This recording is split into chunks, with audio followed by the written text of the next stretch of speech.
With the Royal Court Report, I'm Tom Prince. I'm joined by Chad Andrews of Centercourt.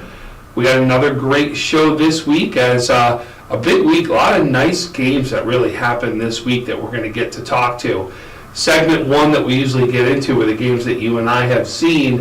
In fact, this week we saw two games together at the same site. In almost three games because I was there for a half of the Lancaster Clarence game too. That's right. So really there were about three games that we saw together, and no doubt it was an exciting week here in basketball and a lot to talk about. They're all exciting weeks. No doubt. A whole bunch of even more exciting weeks coming up. It's tis the season, and it's awesome. Yep. So a couple upsets this week, a couple nice games though that really are starting to tell the sign of rankings and where people are landing and how good teams are. We're really starting to see a lot. We're also starting to see some of the younger teams come up and are starting to make that turnaround to show we're getting acclimated to the system, right? We're getting used to now playing some of the really good teams and what to expect when we play those really good teams. Right on. So let's get right into it. So the first game that we're going to get into right off the bat, overtime game, was a fantastic game, Tyman versus Nichols.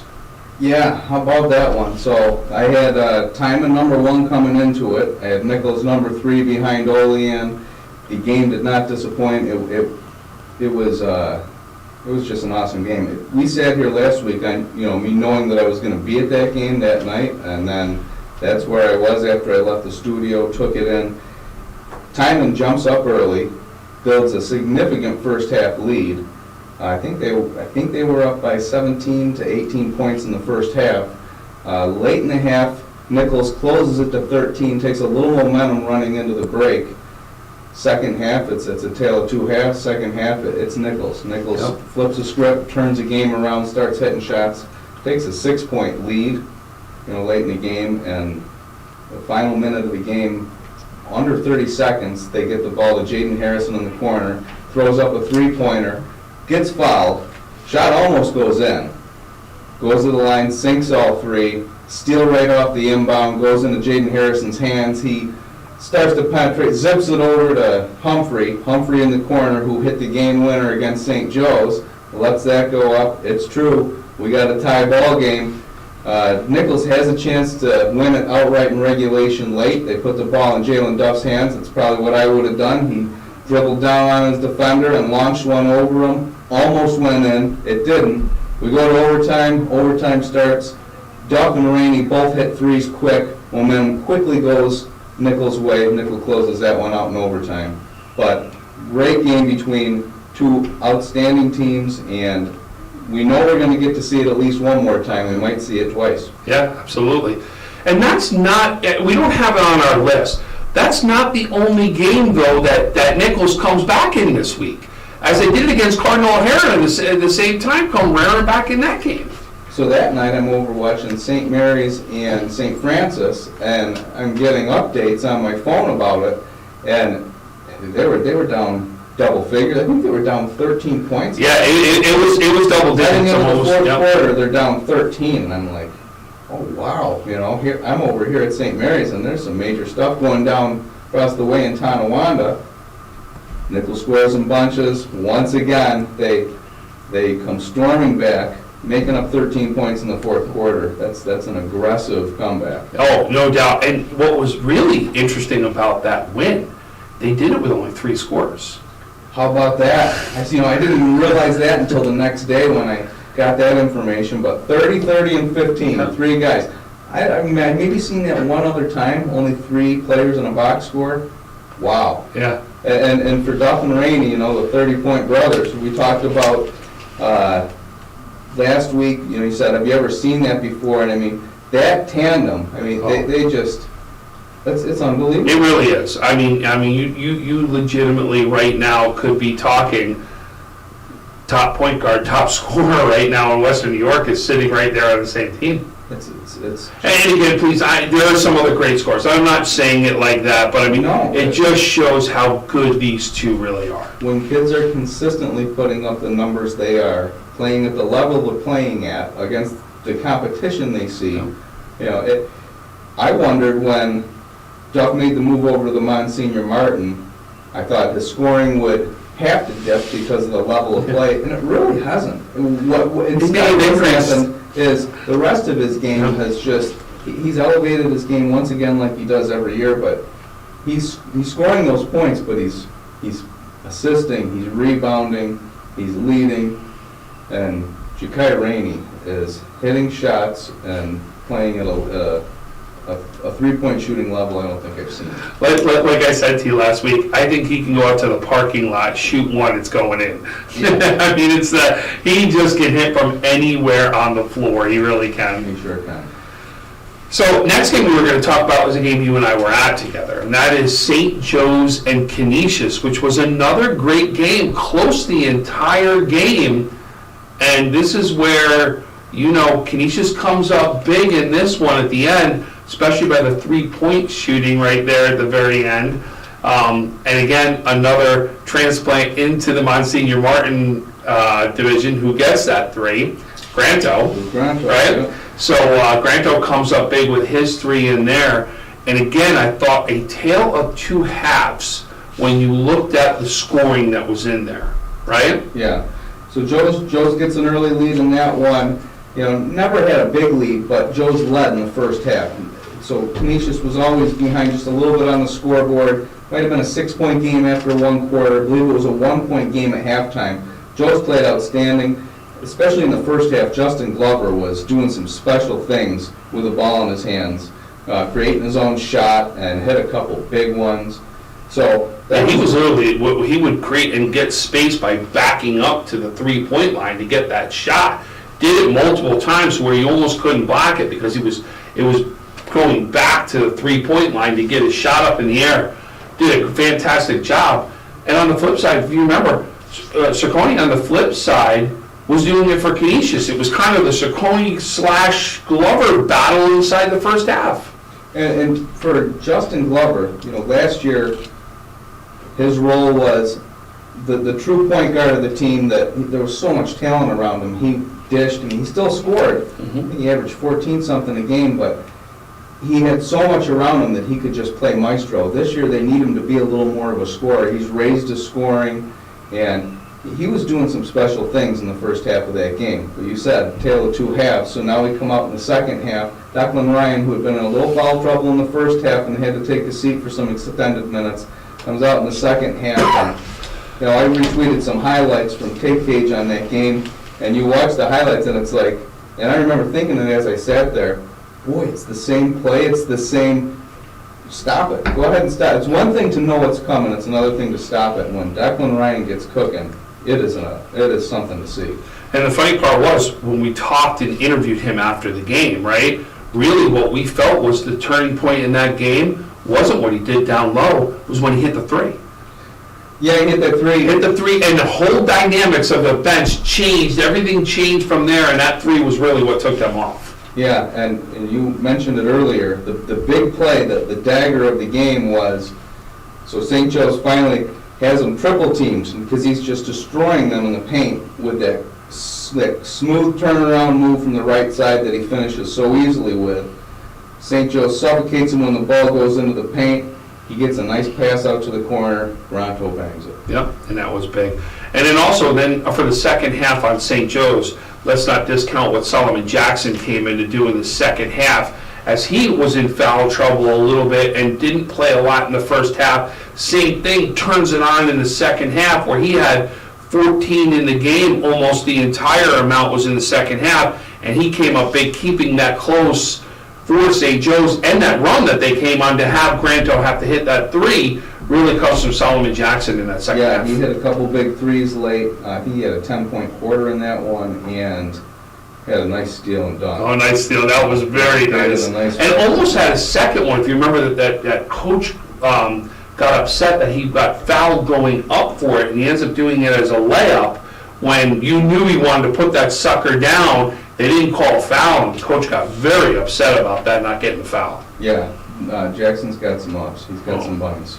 He does. Very fun to watch. He does. Great kid right there, no doubt. So that's that game. And it was, like I said, two big games. We've talked about three really close, big games to see between two big matchup teams. The next one, we're going to stay inside the Monsignor Martin Conference, and that's now goes the one you said you were at as you were hearing Cardinal O'Hara and Nichols, St. Francis, St. Mary's. So I'm at St. Francis, St. Mary's. Was making great time there until I get stuck at the train on, must be Sheldon. Right at the front of school. For 5 minutes this train's going through, you're looking for the caboose, looking for it. I don't know where the heck the caboose is. Finally it comes through, and then what do? They reverse the train back through. Why do we need to do that? I don't know. Not when I'm trying to get to a game. There's no reason for a train to come through and then reverse. They were antagonizing me. At that point, I put my car in park and just pulled out my phone. So I'm going to blow a gasket if I keep worrying about this train. So it made me miss tip. I wouldn't have missed tip if it wasn't for the train. Anyway, I had to get that story out. So I go in there. That's a game where St. Mary's gets on them early, playing well, and is holding on to right around a 10-point advantage for much of the game. And it's their game. Massimo Moretti doing special things for them, hitting the three, grabbing rebounds, finding other people. They control the game for 3 quarters, and then St. Francis digs in the fourth quarter, down 12 points at one point in the fourth. I said an aggressive comeback for Nichols and their game over at O'Hara. Well, I start watching the same thing, so you're conflicted when you're seeing these great results. I'm like, I picked the wrong game. And then as the fourth quarter settled it in and the game got much more competitive, okay, I'm at the right place. I'm happy to be here. And that one came down to St. Francis getting some stops. And they'd get a stop, and it seemed like they were starting to momentum. And then Moretti hits a big three in the fourth quarter. And all right, dig in. Well, they did. Final minute of the game, Brendan Reed hits a three-pointer to give them their first lead. Mary's comes back, gets a bucket, and it sets up a length of the court play for St. Francis at the end. And they come down, Sammy Mary takes a shot from the baseline, but Logan Riska's sitting under the basket, catches the rebound, which came long, reaches up, doesn't go over the back, which was a nice play by him to not get the over the back call. He just out-jumped the guy who had him boxed, grabbed it, put it back at the buzzer. Big win at the buzzer, big celebration for St. Francis, and a tough loss for St. Mary's, who, similar to when they played Nichols, they were up on Nichols pretty big, and in the fourth quarter, Nichols rallied and won it. And so those are tough losses for the Lancers, but they got a nice team there, and hopefully those losses, make them better, and they become the team that makes those plays down the stretch. And it's one of those younger teams, even though they, like I understand some of the older, but younger from playing time together, right? Yeah. They're really starting to get to know each other more and more and what their capabilities are, that I'm telling you St. Mary's will be right there in the end of the mix of this. New coach and Ryan Gallo, and we say it all the time about that league, but there's just so much competition in that league. Once you're in the league play, good luck to you. Absolutely. Every night. So the next game we're going to go to is Health Sciences versus Tapestry. Yeah, so that was the Friday night one I picked. That was not the best game of the week that I saw. Tapestry was missing, I know they were missing Ricky Williams because I didn't see him in the game, and Ricky's one of the few guys that gives them some real solid play under the basket.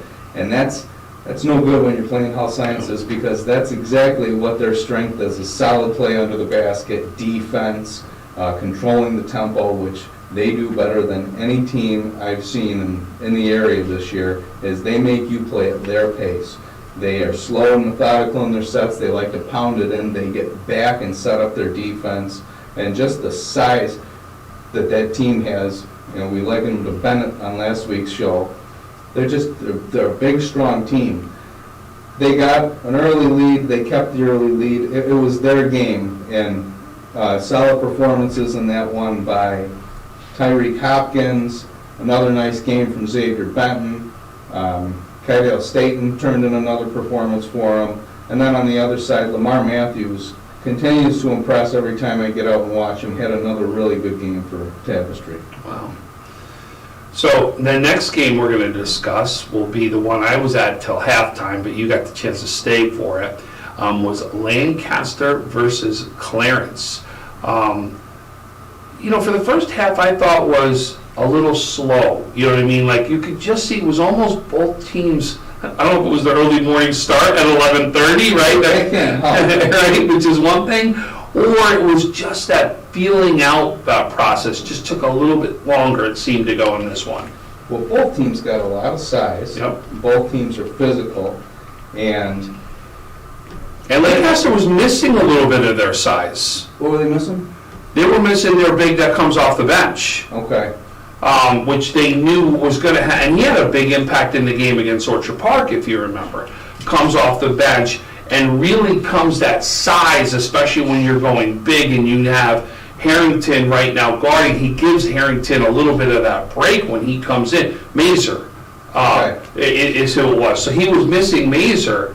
So again, missing a big and a little bit in there. So you have to make adjustments, especially if you're all coming off your bench. So that one, low-scoring game, especially at halftime, maybe a 18 to 15. Oh, it's really low. I want to say wasn't the first quarter both in single digits still? I believe so. Yeah. I mean, I mentioned this to you when we were talking away from the show, but the most exciting part, once we through the first half and halftime, was you giving away the Freak of the Week award. You brought more energy to giving away that award at halftime than anything I saw during the first half. Then the second half became a very entertaining game. Lancaster was up, Clarence battled back, had it right down to the wire at the end of the game.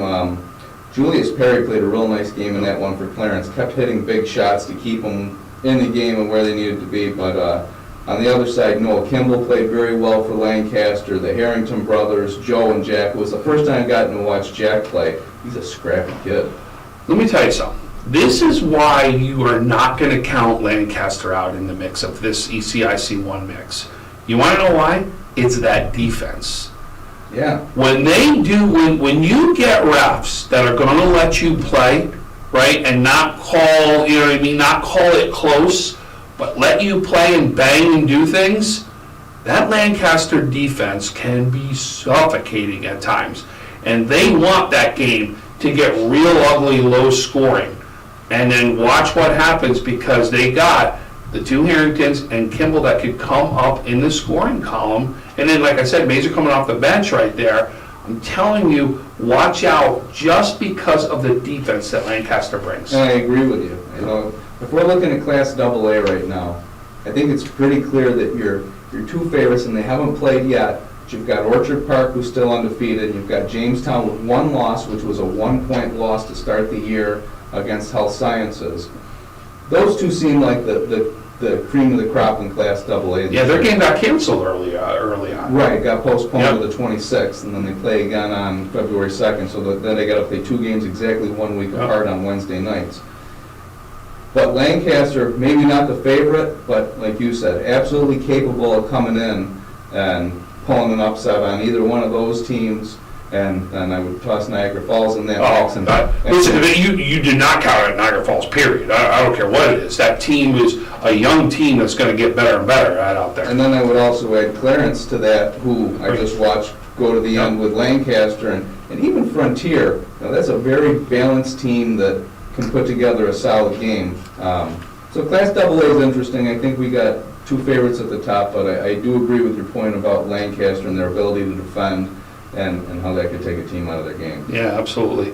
So the next game we're going to talk about, again, you and I were at together. In fact, we went from an 11:30 game, finished there, and we jetted down to Salamanca. That's right. For Salamanca and Randolph, for a very special game, too, that a lot of people, I hope you get a chance, if you haven't, to go look at this game, because it was actually we'll call it a fundraiser in essence, for cystic fibrosis. It was about beating cystic fibrosis. As we know, there was a player actually on Salamanca who has cystic fibrosis. Right, Andy Eric. Yep, and he's one of the best players on Salem. He's a very good basketball very good player. In fact, we named him, even in a loss, as player of the game, just because it had that special feel to that game. But I'll tell you, without Herrick playing in this game, Salamanca could have actually seen it run away by Randolph. Yeah, I agree. He keeps them in the game at times in this game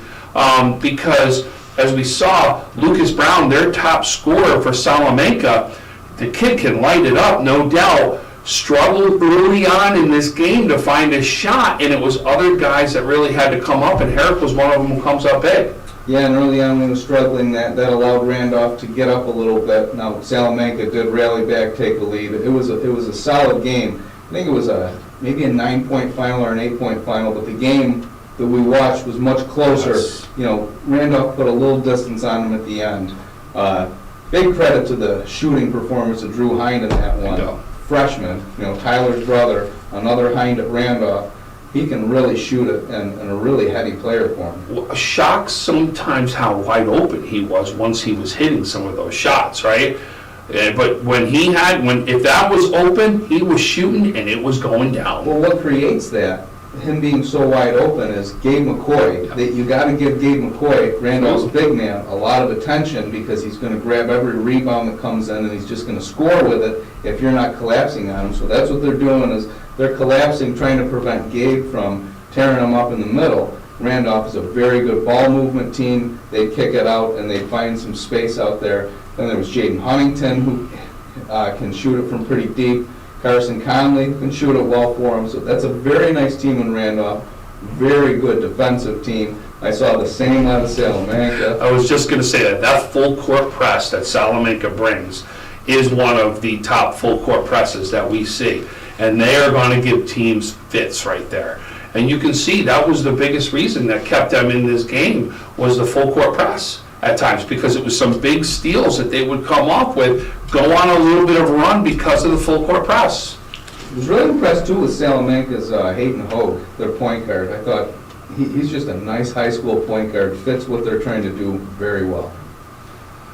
So the last one we're going to do is going to be Canisius versus Cathedral Prep. So Cathedral Prep obviously coming from Erie, PA, right up here. But actually, they went down there. That was part of the BK Classic that Canisius got invited to this year, which is a pretty elite 14 tournament for the country. They got invited to that, and they played the host Cathedral Prep, the Ramblers, on night one. They beat them. So in that one, they had a very good defensive player in the post who was matched up on Declan Ryan. And what I saw, now I'm watching that on a live stream Saturday night after I got back. Right. But, or that was, it was Friday night that I saw it. Shane Cerconi had a huge game in that one. Scored 31 points, but he was hitting threes, he was grabbing rebounds and going right back up. They get it to him on the block and he was scoring. Cerconi looked like the best athlete in that game when I'm watching it on the screen, and Canisius does not win that game without his contributions that night. And it was a great way to step up when Declan's scoring was a little down. Declan had 13 points. I think he still had a double-double. It's not like he had a bad game, but Cerconi picked up the scoring slack in that one. Yeah, no, we had heard that he came up big in that one. It was one of the biggest reasons for the success. Listen, your big guys need to come up at big times, right? Is exactly what it is. And he came up big, and he's right now, when you look at the scoring, it's him and right now Declan leading the way over on that team. Yeah, for sure. I just want to jump back to that Salamanca game real quick. You mentioned Andy Herrick and the cystic fibrosis fundraiser. So cystic fibrosis it's part of my family. I have two cousins who were born with cystic fibrosis, and one of them passed. The other one has thrived as an adult and really done well, which is, obviously what I hope for anybody that has it. And I see Andy Herrick thriving despite having it. So it was kind of, it was a little personal to me to go down and be part of that fundraiser. I thought they did a great job. They picked the right team to play against because Salamanca and Randolph have a little rivalry. So the gym was packed. They raised over $7,000 for it. So credit to the Herrick family, to head coach Adam Bennett for running that. Just class acts all the way around. And listen, Randolph was a big part of that too. Randolph also fundraised and handed over a check over to Salamanca for this too. So this fundraising came both ways. It was an absolute class act by both teams. And I did, Andy Herrick said that after the game when you were interviewing him. He said how he appreciated Randolph's contribution to that. And these are, head coach Adam Bennett and Kevin Hine from Randolph. they're friends, and they're both great guys, and so, yeah, awesome night. You gotta love too, when you have two coaches that in a rivalry like that are still friends, make sure it's known, and it just did a fantastic job. It was an absolute class act. And I'll tell you, if you haven't watched that broadcast, it was fun to listen to, because on one side we had the Randolph fans, which may have been one of the loudest away fans I think I have heard all season, right? Right? You had Randolph to the left of me, and on the right of me, you literally had the cheerleaders for Salamanca right there. So it got really fun and loud in a very positive way. Take a look at that broadcast. It was a fun one. Definitely agree with you. Yeah. So that's the end of segment 1 right there. So we're going to take a quick break at this point as we come back for segment 2. And now we're going to talk about some of the games we were not able to be at, but still had a huge impact in Western New York basketball. So far, thanks for joining me for segment 1. I'm Tom Prince, joined by Chad Andrews. When it's time to sell your home, start with a visit to howardhanna.com, ranked the #1 real estate site for sellers. A few clicks will show you the sales price you can expect for your home. We can get you the most money in the quickest amount of time because we know where the local buyers are and how to reach them. So if it's time to sell your home, visit howardhanna.com today, and we'll match you with a local Howard Hanna agent to sell your home fast.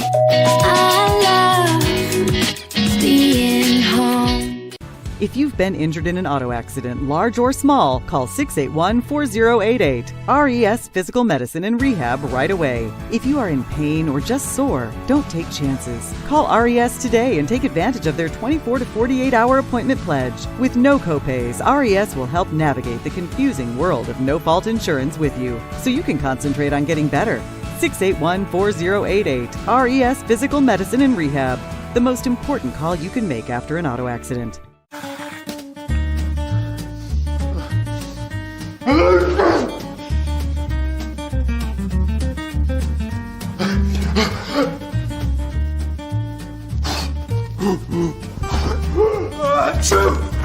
Avoiding care can lead to worse problems. Don't delay care. We're here for you. Western New York Immediate Care provides quick, quality care for non-emergent injuries and illnesses. Go to wnyImmediatecare.com for more information.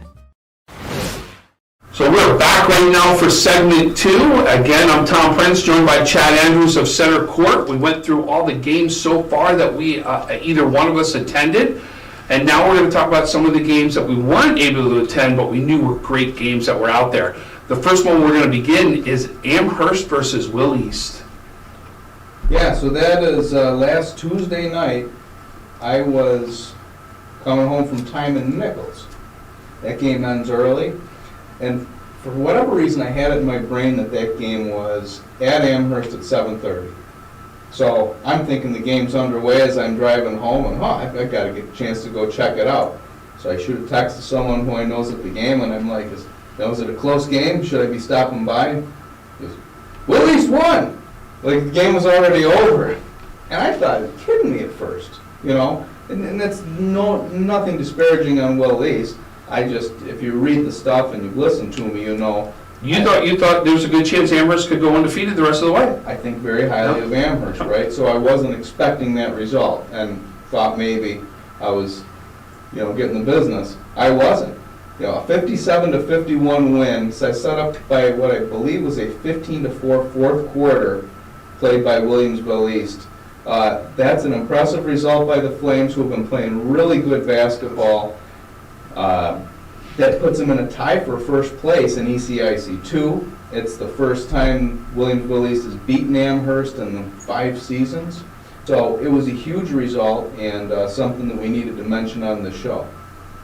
Absolutely. And I think I said last show, we were talking about the Williamsville East Iroquois game. I talked about how both the point guards, Trey Kleitz and Max Schneider from Will East, just playing basketball, and even if you want to take their points away, they're going to contribute in other ways. And Schneider did that again in a win against Amherst. He's playing the best basketball he's ever played right now because he's doing whatever he needs to get his team involved, and his team's responding well. That's becoming a team, and all of a sudden they look dangerous if you're projecting down the road now. That's a team in A1, and A1 is such a competitive bracket, and put Williamsville East right in that serious thick of competition. And we're coming, Willie. We're going to get a game out for you right there. And no doubt we want to see Max and that crew right now do what they can do. So we'll be out that way before you know it. Yeah. The next game, this was one of the upsets of the week right there, you could say, is because Niagara Wheatfield and Niagara Falls, this was the first time Niagara Wheatfield has won. There was a certain amount of time, I can't remember. Well, I believe it was the first time they'd won, at least since the merger of the schools, when LaSalle and Niagara Falls combined. I don't think that Niagara Wheatfield has beaten the Wolverines in there, since they've been the Wolverines. So that goes back over 2 decades. So, and Niagara Falls came in ranked ahead of them in the rankings, so that's why it would be an upset. But it turns out maybe it's not an upset. Maybe we got to look a little more finely on Niagara Wheatfield. A 12-point win at Niagara Falls. That's an impressive result, and that's a team that is undefeated in the NFL, and it's time to start recognizing them as such. I mean, those 2 point guards right now together again, or I want to say point guards, point guard, shooting guard, right? In essence, sort of the 2 guards right there really are lighting it up on the scoreboard. But, I mean, between TJ and Xander, those 2 can score, and when one's not scoring, if you're going to try to focus on one and not the other one's going to light it up for you, and then when you make the switch, then the other one gets hot. And especially, TJ, he's another one we talk about shooting from the parking lot. I've seen that kid shoot from half court and make shots. The kid can shoot all over the place, and he's another one that could put up 30 in the blink of an eye. And just from reports on that game, it sounds like what you got as much as anything was Sean Watson, the sophomore, and Wyatt Cooper, the senior, stepping up and playing big roles for Niagara Wheatfield, giving them some good minutes inside and really making a difference. Cooper had a nice double-double in that game. Yeah, and listen, I am still, and I think you are too, know that Niagara Falls is going to be in the mix, period. I mean, they're a younger team. This is one of those teams that has to get these big, games under their belt and learn as they're learning to play in these games are going to get better, and better as this season goes on. And some games like this could really help in the mix as they get ready to go for another sectional title. Right. And just you go back and look at what they had done up to that point. Strong win over Cardinal O'Hara, a narrow loss to St. Joe's, rolling through their league until that game. So, yeah, you don't just look at that. Well, no, you don't look at one game and period. No. But I'll tell you, they'll be there in the mix, and if you don't think so, better watch out, because they're going to be right there in the mix. There's no doubt about it. The next game that we're going to talk about is Riverside versus City Honors. So I don't know a lot about that game other than the result I saw, which was a 60-41 win from City Honors. But what's noteworthy about that is Riverside was one of 3 remaining undefeated teams in Western New York and no longer. And not just to lose, but to lose by that margin of 19 points. And it allows City Honors to, I don't know if they're tied for first now in the league or not, if City Honors had any of it, but you put a loss on Riverside's record and it ups the ante in Yale Cup 2, and it's a big win. Caleb Chapman's having himself a nice season over there at City Honors, and I'll talk about later when we go into big performances, the stuff that Bryant Rose has been doing for Riverside. So I saw that result, and eyebrows went way up, and hey, wow. There you go. And the last one we're going to talk about here of the big games that happened is Hamburg and Lancaster. So that one was last night, and significant to me just because I just saw Lancaster play, and I had it up on a live stream and watched a little bit of it. But it's a nice win for Hamburg to beat Lancaster. I'm going to put a period at the end of that sentence, and now I'll add the next sentence. They did it without the play of Benjamin Bill, who's out still for the Bulldogs. Wow. So to win that game against Lancaster without the contribution to Benjamin Bill, it's a very impressive result. Oh, I agree 100%, especially, that's where we know a lot of that offense can go through him. Yeah, I think it's good karma for the Hamburg Bulldogs because their Hamburg High School is hosting the Centercourt Classic coming up in a couple of weeks. We'll talk more about that maybe next week's show. So, yeah, good karma for the Bulldogs. Absolutely. So that's it right there for segment 2, as we'll come back for segment 3 and go through the notable performances, as well as maybe some big games for the rest of the week to watch out for. And then the last segment, we'll go through the rankings that are available that Chad puts up every single week. So thank you so much for joining us so far on the Royal Court Report. I'm Tom Prince, joined by Chad Andrews. We'll be back shortly for segment 3. When it's time to sell your home, start with a visit to howardhanna.com, ranked the #1 real estate site for sellers. A few clicks will show you the sales price you can expect for your home. We can get you the most money in the quickest amount of time because we know where the local buyers are and how to reach them. So if it's time to sell your home, visit howardhanna.com today, and we'll match you with a local Howard Hanna agent to sell your home fast. I love being home.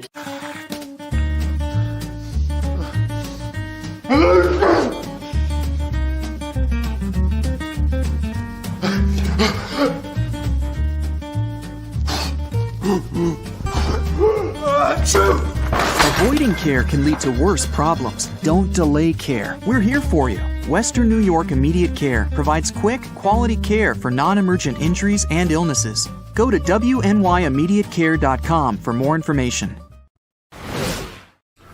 So we are back right now for segment 3 of the Royal Court Report. Tom Prince with Chad Andrews.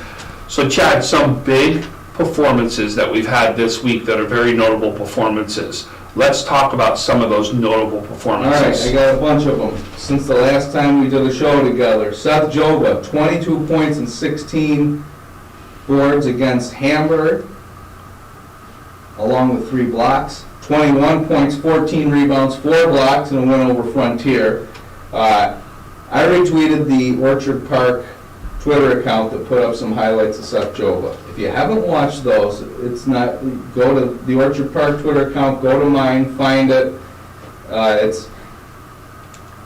I even put out a little highlight package of him in the game against Lancaster. So these are highlights of Joba through his first 7 games. And when you see the level of play that this kid offers Orchard Park, you'll see why I'm a big Joba fan.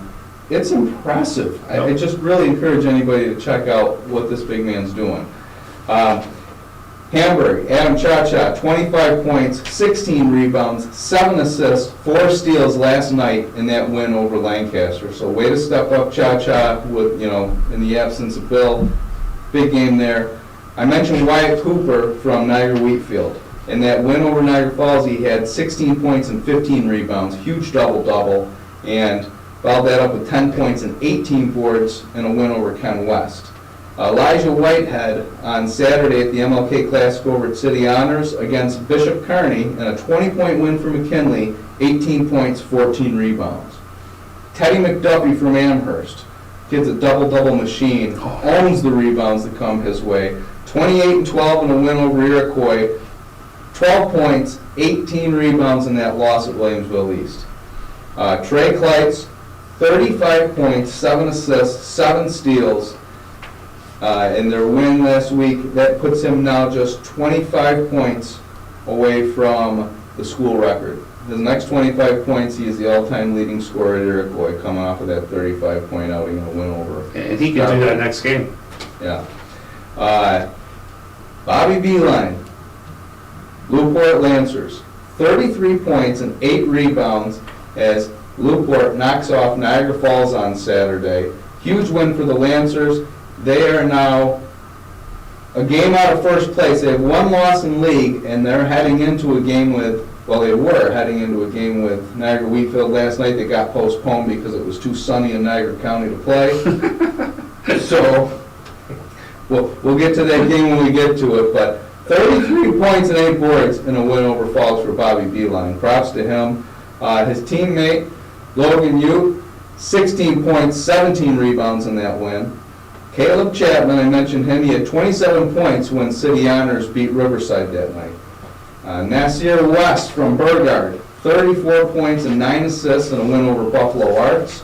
Jordan Alexander, sophomore from Maryvale, he is doing big things this year. He's averaging 25 points a game, back-to-back 30-point games, 31 and 8 rebounds against Lakeshore, 33 points, 12 rebounds, 6 assists, and a win over Cheektowaga.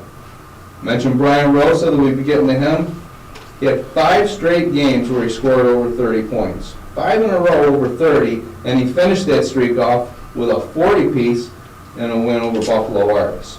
His teammate Dane Maku has over 15 rebounds in 5 of his last 6 games. Wow. Over 15 rebounds in 5 of 6. I mean, that is just consistent. That's Teddy assault McDuffie on the numbers. glass, right? It's really impressive stuff.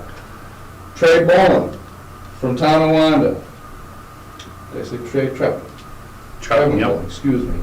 Not his older brother, Trey. Trevin, 44 points, 5 rebounds, 5 steals, and a win over Eden. 18 in the third quarter. Yeah. Anthony Bowman from Medina, 16 points, 13 boards, and 5 assists, and a big win over Newfane. Drew Hind, 25 points against Salamanca, 27 against Cass Valley, and he had 12 trays in those 2 games. He now has 35 on the season. He's a freshman. Yep. Isaac Brown, 25.7 rebounds, and a win over Dunkirk. The Swanson brothers down in Westfield, senior Darian, 26 points and a win over Chautauqua Lake. His brother, freshman Carson Swanson, 25 points and a win over Falconer. Got to talk for a second about what Rainey and Duff are doing, because I looked into it today. So they're averaging, Rainey's got 26.9 a game, Duff scoring 26.4 a game. So you have 2 players averaging over 26 points a game. Rainey has scored 23 points in 9, at least 23 points, over 23, in 9 straight games. And on the season now, 54 three-pointers. That leads Western New York by a long shot. And 4 of the 5 last games he's played, he's had at least 6 three-pointers in the game, and he's shooting at a 43% clip from beyond the arc. Jalen Duff has scored over 21 points in all 10 of Nichols' games this year, along with averaging 7.4 rebounds and 6.3 assists. Wow. He's having a special year. Oh, no doubt about it. No doubt about it. Justin Glover, 4 straight games with 19 points. Nick Moore, 3 straight games with 16 points. So it's like they've got that number they like to shoot for, and they get it right to the tee every time. Declan Ryan, 30 points and 11 boards in that win over St. Joe's. The 3rd time this year Declan Ryan has scored over 30 points for Canisius. I have never seen that. Been watching a lot of high school basketball over the years. I've never seen a player score over 33 times for Canisius in a season. Declan's already done it. It's still January. Wow. So, Kevin Thompson, 24 points, 8 boards, 5 assists in their loss at Nichols last week, that overtime loss. I mentioned Shane Ciccone against Cathedral Prep, 31 points, 8 boards. Chris Wright from Cardinal O'Hara in that overtime loss to Nichols had 25 points, 13 rebounds, and 7 assists.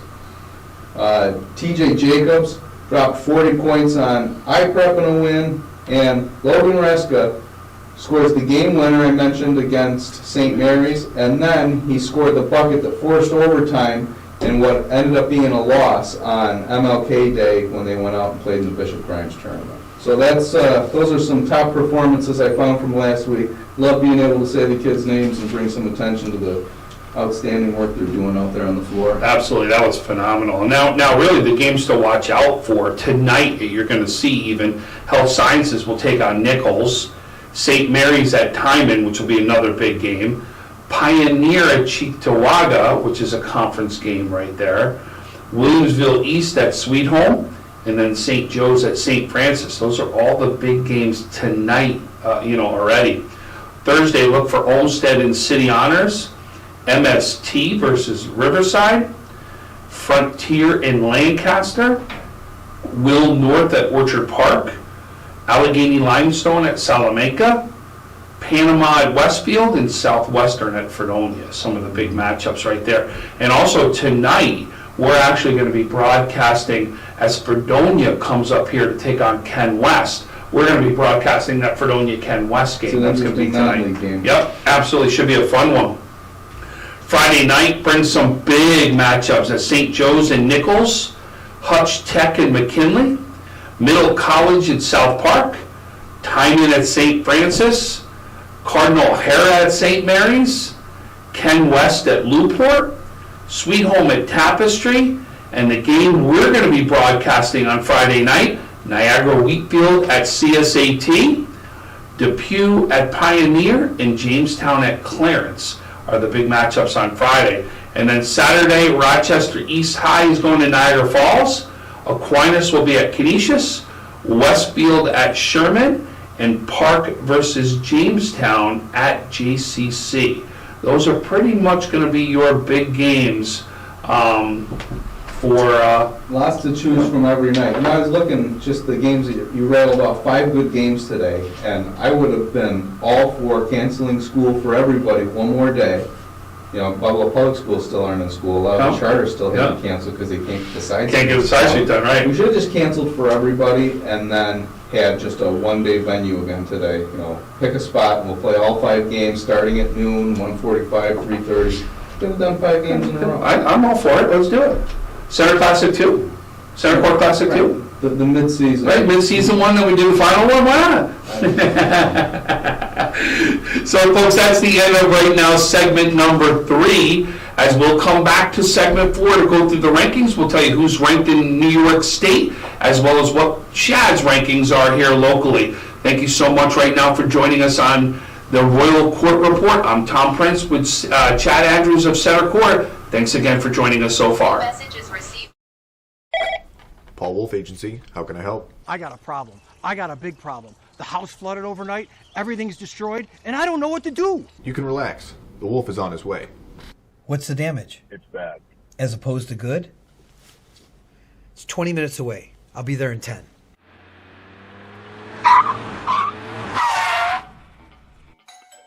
You're Teddy? Yes, sir. I'm Paul Wolf.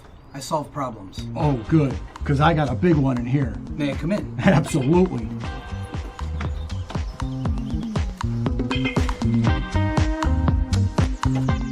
Mr. Wolf, can I get you a cup of coffee?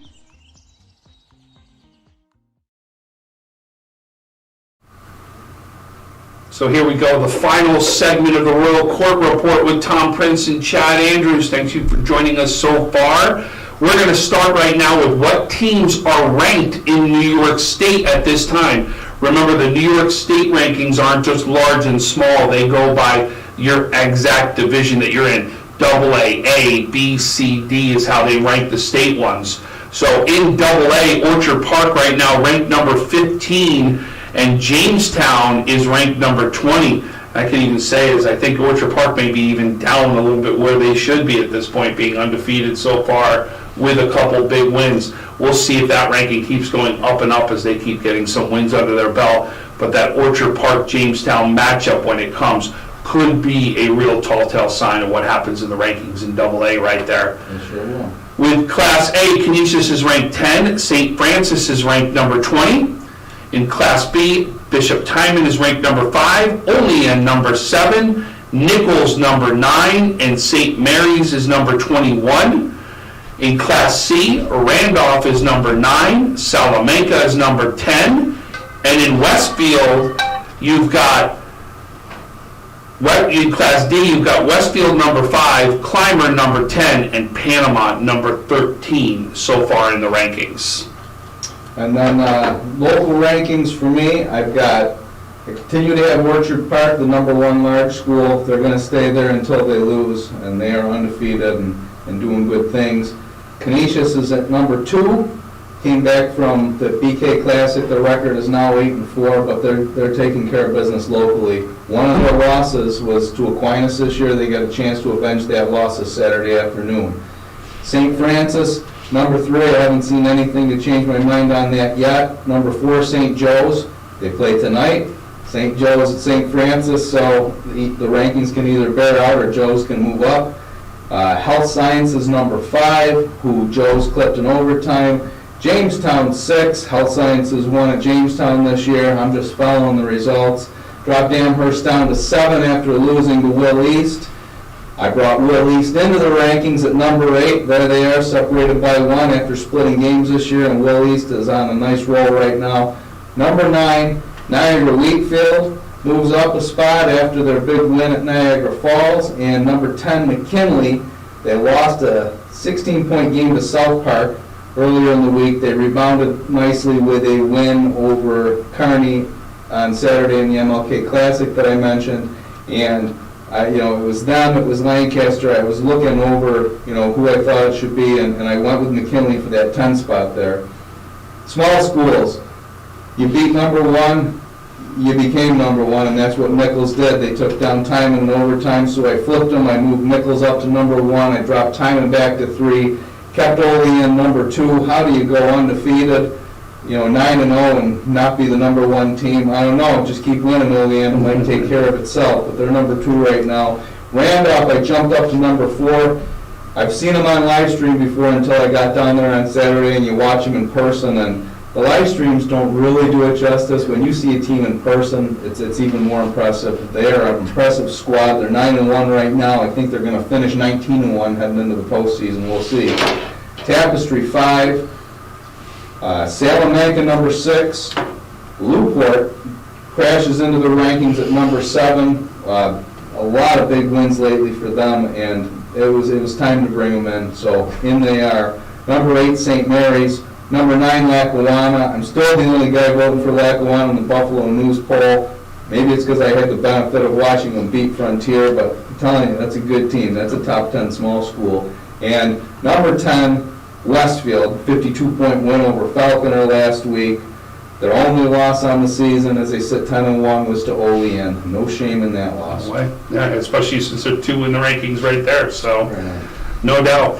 So folks, that's the end of the Royal Court Report for this week. As I want to say, Chad, thanks again for joining me. Another great week. We got some fun basketball, though, to finish out the rest of this week. Tonight? Yeah, tonight. We got Friday, another big night. I mean, there's a lot of fun games still left to go as we march on to the sectionals and then, really get things going as, when postseason play gets hot around here in Western New York, it gets hot.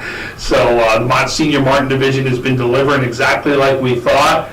Section 6 right now. Been one big matchup after another. We've got some big teams that are out there and can't wait to see how this plays out. Health Sciences is at Nichols tonight. That's total contrast to styles. I'll have a tweet about just how big the contrast is tonight before the game, but I'm pretty excited for that one. See which style wins out. So I guess we know where Chad's going tonight. So absolutely. So again, thanks for joining us on the Royal Court Report. I'm Tom Prince. I'm joined by Chad Andrews. I want to thank Heidi Gunther for producing today. Another great show. Look forward to seeing you out at the basketball courts or next week. Thanks again. When you're ready to buy a home, start your search at howardhanna.com. You'll be the first to see new listings, find similar properties, and connect with a local Howard Hanna agent. Get started today at howardhanna.com. Being home.